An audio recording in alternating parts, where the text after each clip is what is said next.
ঢাকা ময়মনসিংহ ও ঢাকা টাঙ্গাইল মহাসড়কের গাজীপুর অংশে বেড়েছে যানবাহনের চাপ, কোথাও কোথাও আছে যানজটের ভোগান্তি। বিস্তারিত জানাচ্ছেন সহকর্মী মাহমুদা শিকদার।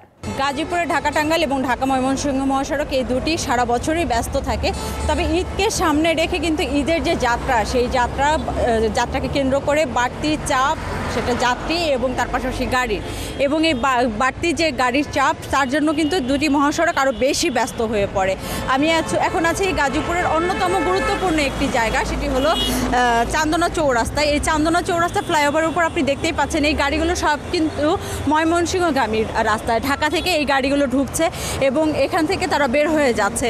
এই ঢাকা টাঙ্গাইল মহাসড়কের বিশেষ করে চন্দ্রা যে এলাকাটি আছে, সেই এলাকাতে কিন্তু অল্প একটু জ্যাম আছে। তার কারণ হলো ফ্লাইওভারের উপর থেকে যে গাড়িগুলো নিচের দিকে নামছে। মাঠের অলরাউন্ডার আমি, আর ঘরের অলরাউন্ডার টাইলক্স।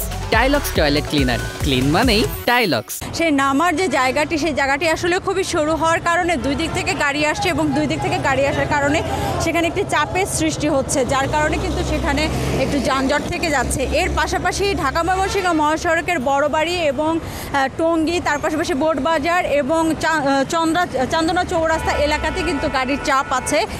এবং এই গাড়ির চাপ যে ঢাকা থেকে প্রচুর পরিমাণে গাড়ি ঢুকছে বিধায় কিন্তু এই চাপটা, এবং এই চাপটাকে সামাল দেওয়ার কারণে কিন্তু ট্রাফিক পুলিশরা প্রায় 3টি লেনে তারা ঢাকা থেকে যে গাড়িগুলো বের হচ্ছে, সেই বের হওয়া গাড়িগুলোকে ঢুকতে দিচ্ছে, যাতে করে ঢাকা থেকে বের হতে কোনো ধরনের সমস্যা না হয়, নির্বিঘ্নে যেন তারা ঢাকা থেকে বের হয়ে নারীর টানে তারা যেন বাড়িতে ফিরতে পারে। এবং এর পাশাপাশি যেগুলো ঢাকাগামী যে রাস্তাটি আছে, সেখানে কিন্তু মাত্র একটি লেনে গাড়ি চলাচল করছে, যার কারণে এই রাস্তাটিতে কিছুটা গাড়ির যে ধীর চলাচল দেখা যাচ্ছে। কিন্তু খুব বেশি যে সময়ের জন্য দাঁড়িয়ে থাকছে গাড়ি, সেরকম কোনো কিছু না।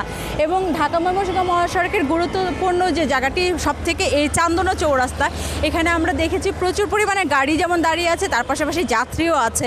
এবং যাত্রীদের কিন্তু একটি অভিযোগ বরাবরই থেকেই যাচ্ছে, সেটি হলো অতিরিক্ত ভাড়া নেওয়ার যে অভিযোগটি।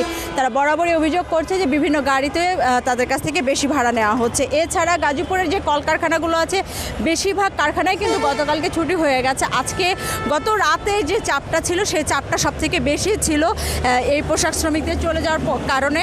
এবং আজকে দুপুরের পরে হয়তো আর একটু চাপ পড়তে পারে, তার কারণ হাতে কোনো বেশ কয়েকটি এখনও কারখানা ছুটি হয়নি।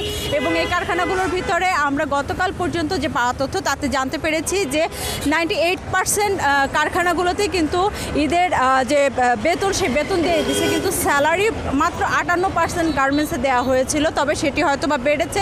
এবং বেশিরভাগ কারখানাই গতকালকে রাতে শেষ শিফটে ডিউটি করে কিন্তু বন্ধ দিয়ে দিচ্ছে। তো এই ছিল গাজীপুরের যে ঢাকা টাঙ্গাইল এবং ঢাকা ময়মনসিংহ মহাসড়কের যে এখন পর্যন্ত পাওয়া স্বস্তিদায়ক যে ঈদ যাত্রা, সেটি সম্পর্কে সর্বশেষ তথ্য। ডিবিসি সংবাদে নিচ্ছে একটি বিরতির, সঙ্গেই থাকুন।